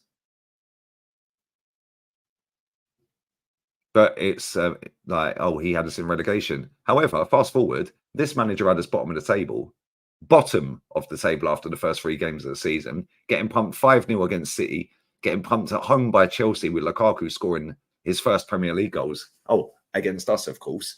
And it was the other game we lost. We lost to somebody else. Can't remember. But we were bottom of the table. And Tottenham, by the way, were top. And that is the first time in English football history that has ever happened, when we've been sat bottom and they've been sat top. Never, ever, ever happened, ever. Yeah, it was Brentford. You're right. It was Brentford. Ivan Toney. You're right. It was Ivan Toney FC. And we were sat bottom of the table and they were sat top. That has never happened ever in English football. Same manager got us knocked out to Villarreal. They then went on and won it. It's embarrassing. Emi Martinez for 16 mil. Do you know what I'm saying? Guendouzi, 7 mil. Pathetic. Big up to everyone locked in, man. Big up to Ty. This is embarrassing, mate. Yeah, this guy's broken record after record after record after record, yeah? And this is why so many fans are now lapping it up. Because this guy took us right the way down to then bring us back up to where we was under Wenger 2 years before we got rid of him. Because Wenger's last 5 seasons at Arsenal will go backwards, 5th, all the way down to his last, yeah? He finished 4th with an FA Cup. The following season, he finished 4th with an FA Cup. The following season, he finished 2nd. The following season, he finished 5th with an FA Cup. And his last season, he finished 6th. So in Wenger's worst, he still picked up 3 FA Cups and finished top 4 3 times, finishing 2nd once. But Super Duper Mick had us losing 3-0 at home to Dean Smith's Aston Villa. The first time we conceded 3 or lost by 3, sorry, at home to Aston Villa since 1928. We then lost 1-0 to Leicester at home in the same month, I think. And that was the first time we'd lost to Leicester at home since 1979. We lost in the same month to Wolves at home. And that was the first time we'd lost to Wolves since 1976. We lost to Burnley 1-0 at home, all in the same month or within 6 weeks of each other. That was the first time we'd lost at home to Burnley since 1974. This guy was breaking record after record after record after record. And he was taking us lower and lower and lower and lower and lower. And now he's brought us all the way back up there. It looks like a massive achievement. We were already fucking 5th the season before he got the job. 2 points off 3rd. Europa League final. Yes, we got embarrassed in the final. But we still got to a final, which, by the way, is the same amount of finals this manager's got to in 5 seasons. Unai did that in his first and only season at Arsenal Football Club. Crazy that, isn't it? Crazy that. This guy's been to 1 final. This manager has won 2 FA Cup games since winning the FA Cup. 4 FA Cups ago.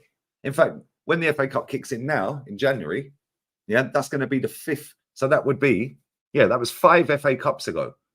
5 FA Cups ago, and this is going to be the 6th FA Cup. 4 teams have won the FA Cup since we've won it. And he's won 2 games in 4 campaigns since he's won it. And one of them was against Oxford. And people luck this up. And I'm some kind of raging lunatic, yeah, for calling this out. You're negative. You're a Spurs fan. Like, I don't care if you don't like my comforting lies, mate, because I ain't giving you comforting lies. I'm giving you factual information. The guy has entered and partakes in 18 possible trophies. He's won 1 of them. He ripped up the whole squad, apart from Saka and Kieran Tierney, who are still here, who were in that squad that day. The rest of them have all gone. And Saka never started the final or the semi-final. Kieran Tierney did. And he tried to get rid of Tierney, and that ain't worked, has it?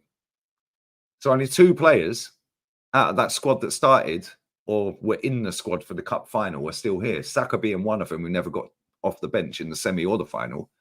And Kieran Tierney. But I'm some raging lunatic for pointing this out. Oh, you're just negative. We're challenging with the best team in the world. How can anyone beat Pep? Well, how did Ten Hag beat Pep then, mate? How did Super Duper Mick beat Pep last season at home? How did Super Duper Mick beat Pep inside his first 6 months by knocking him out in a semi-final at Wembley with a squad that was deemed toxic and negative? If we had given Unai Emery 700-800 million quid from when he finished 5th in the Europa League final, if we started going, no, there's 200 million, bro, go and spend it, and backed him, are you telling me we wouldn't have won more than 1 trophy by now? 5 years later? Would we have won more than 1 trophy, do you reckon? Because I think we would. Whether we would have won the league or not, I have no idea. But I'll tell you saying, we would have got out we would have got past Bayern Munich. Yeah, we would have won something in Europe by now, and we definitely would have took the cup seriously. Yeah, this lot just love comfort in lies, mate. Yeah, and their match day experience feels better because they're not getting bantered anymore. Who gives a shit? And all this lot ever come out with, oh, well, Unai Emery had us conceding 31 attempts at goal against Watford. Yeah, you do realise we didn't lose that game, innit? However, your manager had us getting pound 3-0 at home by Dean Smith's Aston Villa, mate. He had us bottom of the table when Tottenham were top, losing to Villarreal over 2 legs with our former manager, losing to Everton, losing to Leicester, Wolves, Burnley at home. But that's all right, though, because Super Duper Mick knows exactly what we need. Tierney at the back, Gabby in attack. We're on our way to... Oh, it was the Europa League that season. Sorry, my bad. But don't worry. We've got Stack around them. Oh, we ain't got Emil Smith Rowe anymore. My bad. 19% possession at the Etihad. Do you know what I'm saying? That's what I'm saying, bro. Pathetic, isn't it? Losing to Olympiacos, to Sporting Lisbon, Villarreal. Losing 2-0 away to Lens. Losing to PSV. This guy's European record stinks, bruv. It's actually embarrassing. He revels in the fact that Arsenal let him go. He probably does, to be fair. Listen, how comes it didn't take him 700 million quid Yeah, a load of fucking PR and excuses to get Aston Villa qualified for a Champions League campaign. How comes also when people say it takes time, well, how comes it didn't take super duper Mick time then when he won the FA Cup with what was deemed as a toxic and negative squad, because he won it 6 months after he got the job? And do you know what's a mad stat as well? David Moyes got the job there or thereabouts the same week as him at West Ham. They've both been to the same amount of finals and both won the same amount of trophies in the same time. Moyes is obviously left now. Do you want to hear another mad stat? Ancelotti managed Real Madrid, got sacked, left, went round Europe, came back, and has managed about 50 games at Real Madrid, less than super duper Mick has at Arsenal, and he's been there twice now. And he's their joint most successful manager. One more trophy for Ancelotti at Real Madrid, and he's their most successful manager ever. And he's managed 50 games there or thereabouts, less than super duper Mick at Arsenal. And anyone who wants to sit and go, oh, but it's Real Madrid, anyone can win there. Cool. How comes Fat Rafa didn't then?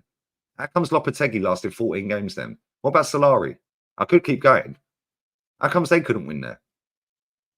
Because if it's just Real Madrid and anyone can win there. Sorry, more games. He's managed more games, 50 games more. Sorry, my bad. 50 games more in 2 stints at Real Madrid than super duper Mick has at Arsenal. 50 games roughly there or thereabouts. Pellegrini as well, another one. Exactly, bro. That's what I'm saying. Yeah, these men chat shit. Yeah, nobody pulls them up on their crap. And then when you do pull them up on their crap, you're negative.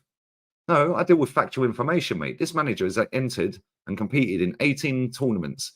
There are 18 trophies available. He's won 1. He's broken record after record after record, bad records. But then, yes, he's done some good records. Oh, the most goals scored. What did it achieve? I said this on my stream yesterday when I was watching the England game. Every single goal, in fact, actually, let me rephrase it because I said it this way. What's Saka's most important goal for Arsenal? What is Bukayo Saka's most important goal for Arsenal? Because it's all well and good laughing at Harry Kane. Because Harry Kane's never won a trophy. Bukayo Saka's won an FA Cup, which he played, I think, 90 minutes in 2 games in that whole entire campaign. He never played the semi, he never played the final.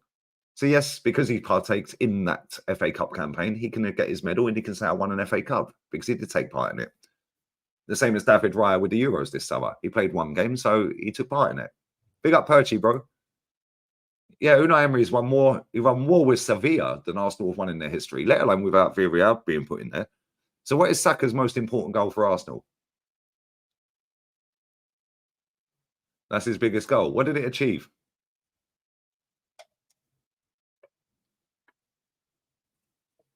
What did it achieve? Every single goal Saka has scored has led to nothing. The same as every single goal Harry Kane has scored has led to nothing. So it's all well and good calling out Harry Kane and saying, oh, but you ain't won no trophies. Bukayo Saka, as well as he does for Arsenal, he's not won anything. Because I guarantee if you actually asked Bukayo Saka off camera, or even on camera, do you feel that you were part of that real squad that actually won the FA Cup? I guarantee you don't think he is. Because he never played in the semi or the final. He played in the earlier rounds. So in his head, he probably thinks he's not won anything. So what's his most important goal? And that's not having a dig at Bukayo Saka. That's the football club. Saka can't do it all in his ones. But every single goal Bukayo Saka has scored has led to nothing. So they're all irrelevant. Same as Harry Kane's. Same as Harry Kane's. They're all irrelevant. Harry Kane scored over 400 goals. They've led to nothing. Every single one has led to nothing. So when Harry Kane sits there at the end of his career with no trophies, if that happens to be the case, he's going to sit there going, well, I've got a load of golden boots. Yeah, Grandad, can you put your trophies on the table? No, I didn't win any. Yeah, but Grandad, you scored over 500, 600 goals. I know, but I didn't win any trophies. I won individual trophies, but I never actually won team trophies. So what happened to all your goals, Grandad? Yeah, they led to nothing. They're irrelevant. Every single one of them is irrelevant. He won fuck all. He's won fuck all at this point, Harry Kane. So it's all well and good laughing at Harry Kane. Do you not think Bukayo Saka's thinking the same? Thinking, shit, every single goal I've scored has led to nothing so far. At some point, that geezer's going to go, fuck this. What am I doing here? Yeah, and then he'll get called a snake when he leaves because this is what fans do, isn't it? Did it with Van Persie, did it with Cesc, did it with every other Adebayor, all these other players. We know all the players. We know all the players. The aim of the game is trophies. Yeah, that is the aim. Not stat padding that leads to no trophies because you have a better match day experience. And the quicker people realise this, the quicker Arsenal Football Club start winning. Yeah, we should have had 5,000 fans outside the stadium protesting on deadline day. Yeah, that we didn't fucking have a proper window. But instead, oh well, they're now convincing themselves that Raheem Sterling's going to be the key difference maker. Round and round and round we go. Then at the end of the season, it'd be, well, we tested him out. Yeah, I've seen people sitting there saying, well, it's probably best that we didn't go and buy a striker because the striker market's dead. Well, Ivan Toney was available. Morata's available. Before anyone turns their nose up at Morata, he's won 18 trophies. And he's helped in all of them, scoring goals in all of them. Including the Euros. Scoring goals in every single tournament, he's won a trophy. That's what we're doing here. Dovbyk was available. I've seen people saying Dovbyk's shit. Okay, mate. Well, is he better than Jesus? And for 42 million quid, we could have had Morata and Dovbyk. You're telling me that's not a decent option to have off the bench? Instead, we've got Martinelli.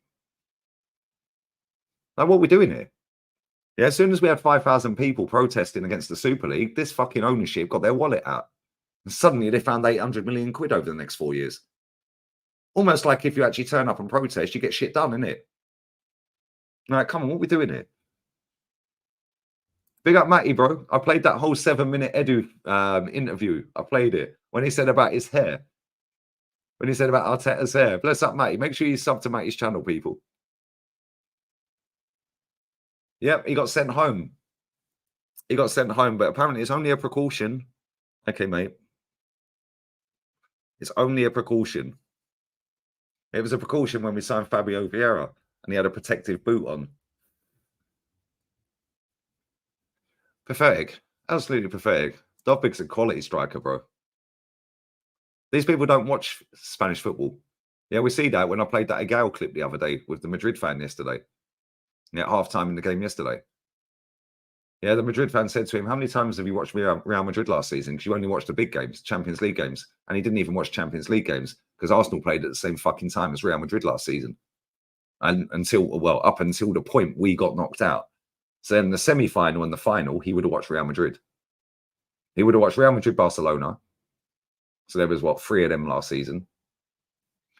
Because the Super Copa España, that was the El Clasico.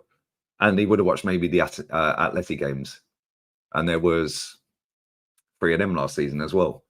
So the maximum amount of games he watched of Real Madrid last season was 9 games.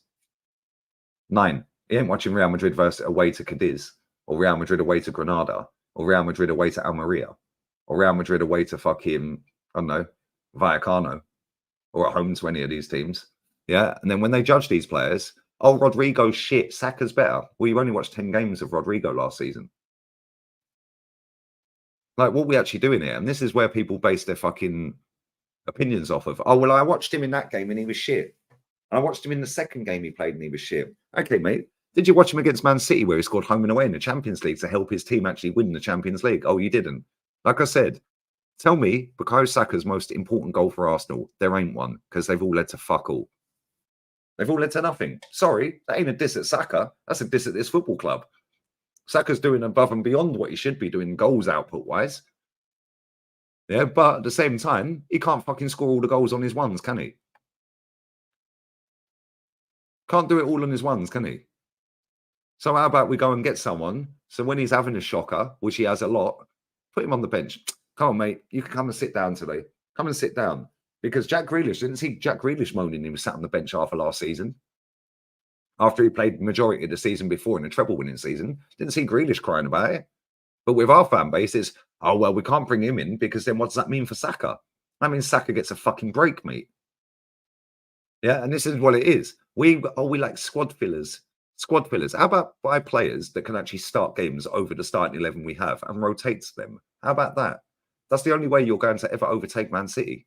But no, we go and buy a player from Bologna, a player from Sociedad, loan a guy from fucking Chelsea who's fallen off a cliff for years, yeah, and go and get fucking Norbert. Norbert Neto, a 35-year-old backup goalkeeper at Bournemouth. That's our summer window.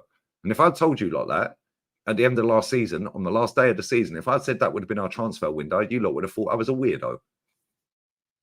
Here we are, and now everyone's gassing it up. What do I know? Round and round and round we go. But don't worry, guys. We got Ethan Nawari. Patrick Schick, another striker. Bro, there was loads of strikers available. Whoever started this stupid myth that the striker market was dead, yeah, is a mutant. Do you think that Sterling will do well in terms of goals for Arsenal? But ultimately, he won't win the Premier or the Champions League. No, it won't be Sterling's fault, to be fair. You're saying that Arteta is the problem. Facts. He won't even score that many goals. His decision-making is shocking. We ain't got anyone to do Kevin De Bruyne backstick fucking crosses, mate. Backstick tappings. Where's our backstick tappings? Yeah, Odegaard the other day completed 1 cross out of 9 for Norway. He's got a fucking robot up front, bruv. He had Sorloth up front as well. And Strand Larsen came off the bench. 3 6-foot-plus strikers. And he managed to complete 1 cross out of 9. 1 long ball completed in the whole game. 22 times he gave possession away. You'd never believe that he was playing against Kazakhstan, by the way. Kazakhstan. And you've crossed the ball once. That's completed out of 9. Wow. Almost like Odegaard's shit as well, isn't it? But you're negative. You've got an agenda. No, I haven't got an agenda, mate. I've seen Bergkamp at my football club. I've seen Mercer at my football club. This guy is not it. Crazy. Crazy. Yeah, we'll sign him permanently, bro. 100%. Big up True Story, man. Big up for the super chat, my friend. Thank you very much. Emery destroyed Arsenal. F off selective mutants. Facts, bro. We finished 2 points off third and got a Europa League final. We've got to the same amount of finals under him in 1 season than this manager has in 5. Not only that, it took this manager 3 full seasons to overtake Unai Emery's only season's points tally and league finish. But apparently, he had a toxic squad. Yeah, and Arteta inherited that toxic squad. So Arteta got a worse tune out of a toxic squad than an actual proper manager. Okay, cool. Thank you for clarifying that. Cheers. They don't think before they speak. Big up Troy, bro. Arteta would have relegated Villa or Everton. He wouldn't have got anywhere near Champions League, that's for sure, mate. No chance. Never in a million years. Big up, buddy. Big up Marco as well, Lee. Would you have, what would have been an ideal transfer window? Perfect transfer window in your eyes. Big up from Toronto. Big up to you, bro. I would have signed, if we didn't get Ivan Toney, I would have signed Dovbyk and Morata. 42 million quid for the pair. You've got 2 players that can come off the bench. Yeah, that are difference makers. Yeah, Dovbyk's unreal, mate. He's a fucking baller, that guy. Yeah, Morata's a donkey. But at the same time, we ain't got that type of player up front. All of our players are 6 foot and below, apart from the German giraffe, who couldn't finish a wank. Yeah, Morata, like I said, has won 18 trophies, and he's scored in every competition along the way to win them 18 trophies. You need them types of players at your football club. And we could have got him for 10 million quid. So I would have signed both of them if we didn't get Tony. I would have signed Elise. Why couldn't we get Elise? Oh, we get Hamper-Saka. And what? Do you want to win or don't you? Yeah, we don't need to play Saka fucking 60 games this season. We could have played him 40. We could have dropped him for 20. And put Elise in for 20. And then Saka, when the games are wrapped up or he's looking a bit sluggish, we could then take him off and bring Elise on. When you go and have a look at Real Madrid's right-backs last season, yeah? Vasquez and Carvajal, go and have a look how many minutes they both played last season. Didn't see any Real Madrid fans crying that, oh, Carvajal's on the bench. Nobody cares. Nobody cares. And they both played enough fucking games last season. I think they played 70-odd games between them last season. It's amazing. It's amazing. I would have bought Paulinho as well. Yeah, and then if you want to go and get Calafiori, go and get Calafiori. Yeah, now you've got Elise who can play in a 10 and play on the right. You've got 2 strikers. Yeah, which means you don't have to play the German giraffe up front all the time. There'd be certain games where you can put him in midfield if you want to put him in midfield. You know, you go and get Calafiori if you want to play him and get him. Then go and get rid of the players you got rid of. For me, I would be sitting here right now going, we're going to win the title. Instead, we signed Sterling, Norbert, Marino, and Calafiori. And we're trying to catch and overtake City. Hold on. Ain't happening. They haven't even let Rodri kick a ball yet. It's unbelievable. Yeah, we're literally a couple of losses away from capitulation, mate. And people won't see it and they'll say you're negative and that's what you hope and this and this and no. I hope we actually go and do what's required. However, I've seen the same story over and over again for how many years? We were doing this in the last 10 years of Wenger. Some Arsenal fans wanting Garassi. Well, listen, I don't particularly rate that guy. There's another striker. Osman was available. Strand Larsen was available. Not saying I rate all of these players. João Pedro was available. Could have got him. You said we couldn't get him from Brighton. Yeah. Gyökeres, pay 100 million euros to get him out of his contract. So many players were available. Big up John, bro. Big up John. Right, yeah, it's jarring. Very jarring, mate. So 2 strikers for the price of 1. That's what I'm saying. You get Dovbyk, La Liga's top goal scorer last season. And let's not forget, Vinny Jr.'s in that league. Yeah. Vinny Jr.'s in that league. Lewandowski's in that league. And he was the top scorer in La Liga. Yeah, Sorlof's in that league. He ended up at Ali. Could have signed him 30 million. You could have actually gone and brought Sorlof, Morata, and Dovbyk for 70 million. Xerxes was available. But the striker pool was dead. Striker pool's dead, apparently. So don't worry. We'll just go with a Bolivian striker that says he can't score any goals. Yeah, and we'll go with a German giraffe that got an 8.8 rating last night after fucking hitting the crossbar twice, missing a one-on-one, yeah, tripping over the ball twice in the penalty box. Oh, and actually winning a penalty and scoring it. Don't worry, guys. This is the guy that's going to lead Arsenal's line all season and get us over the line against Man City. Good luck. Yeah, good luck. Good luck with it. It's unbelievable, mate. I asked my teacher, a big Arsenal fan in Netherlands, if Edu should get sacked. He said, no. Please remind me of bullet points that I can tell him. Just get him to watch this stream. Just get him to watch this stream, bro. Show him the stream. Next time when you have to get up and do a presentation, do it on a Lee Gunner fucking podcast. Obviously, you'll have to beep out the swearing, so you might have to edit it. Yeah? Just say, like, when you have to do a presentation, do it on Arsenal Football Club and use my stream.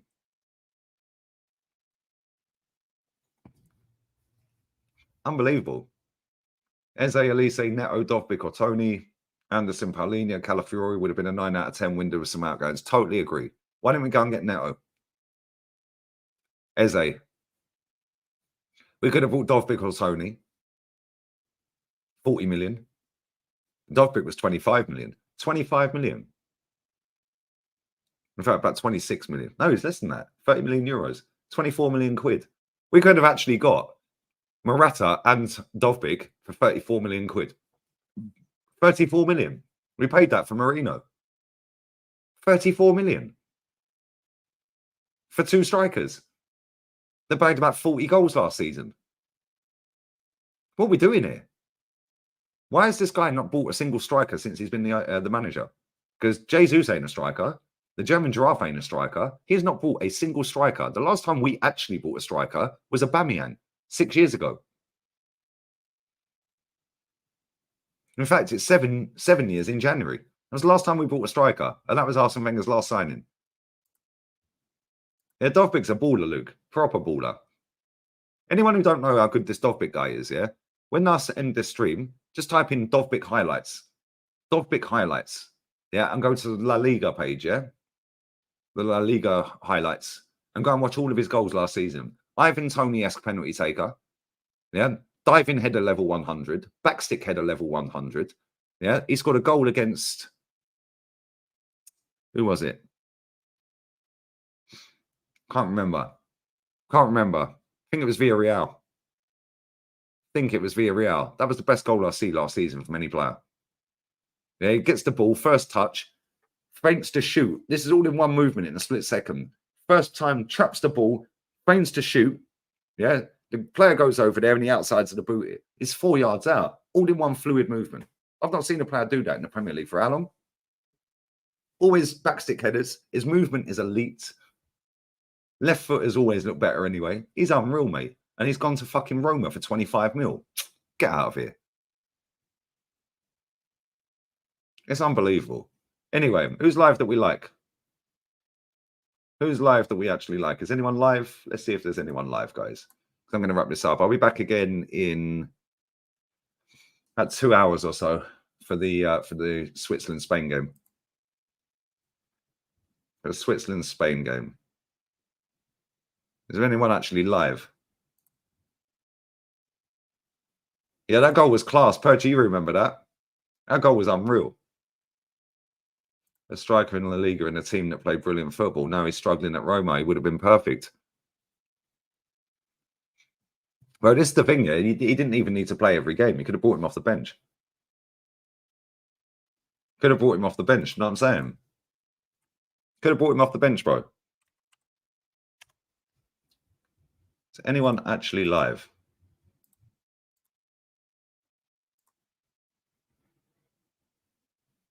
Corinthians assigned Memphis Depay. Want a freebie? Well, there's another striker that was available. Mad, isn't it? Who's live, guys? Come on, there's got to be someone live. Somebody's got to be live, bro. These man ain't serious. What? International break and they all stop working? What are we doing here? International break and they've just all stopped working.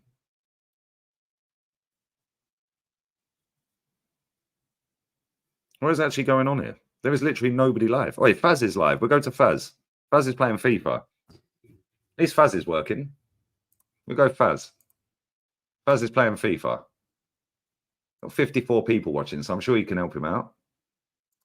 There's, what, 1,300 inside. Bless up to everyone. We peaked at over 1,400 at one point. Save that. Right, that's set up. I'm going to set up my watch-along in a minute. Be watching the Switzerland-Spain game later. Text Dave, see if Dave wants to jump on. So maybe. Any Arsenal player who sees bottling the league back-to-back will be Arsenal call. Yeah, maybe. Maybe. That's what. And this is the thing, yeah. When we when Edu came out and said that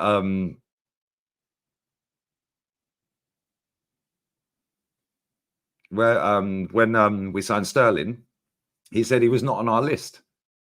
That tells me we never got anyone on our list, which means he failed to do his job properly.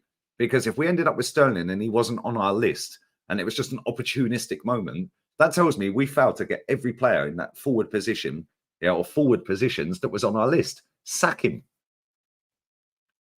Big up, Linda. I'm very well. The sun is shining today. It was pissing down thunder and lightning yesterday in the afternoon, all the way through to the early hours in the morning. But yeah, very well. I'm gonna eat some food quickly. Now I'm gonna go and chill around the swimming pool for a few hours, and then we're gonna watch Spain absolutely annihilate Granit Xhaka FC. So yes, we will be there. Big up Total Hit, bro. Come on. Love to everyone who's locked in. Big up Chiesa. You could have signed all of the players you want. Your dusty club still wouldn't win a title. You're preaching to the converted, mate. You're preaching to the converted. I know we ain't winning nothing. I don't think Liverpool will this season either, to be fair. But you are preaching to the converted, my friend. I already know we ain't winning nothing. But Hala Madrid, they will. Xhaka's suspended, is he? Ooh, how unlucky. But yeah, we're going to redirect to Faz. Bless up to everyone who's locked in, liked, shared, commented, subscribed. What's the sub count sitting on? 28 away from 102.3. Come on. Get subbing, guys. Get subbing. Bless up to everyone who's dropped donations in as well. Appreciate. Get your super chats in, guys. But yeah, bless up to everyone who's locked in. And it's been a good stream. Nearly 2 hours. So I was only going to do an hour. Anyway, I need to eat. I need to go and get my tan topped up. Smash these likes up. Make sure you spam Faz's chat when you get there. He's playing FIFA or EA, whatever it's called now. Yeah, it's not a football manager. Ornstein. They chat crap, bro. These people. Big up to everyone who's locked in all the way through, part of the way through. Appreciate him.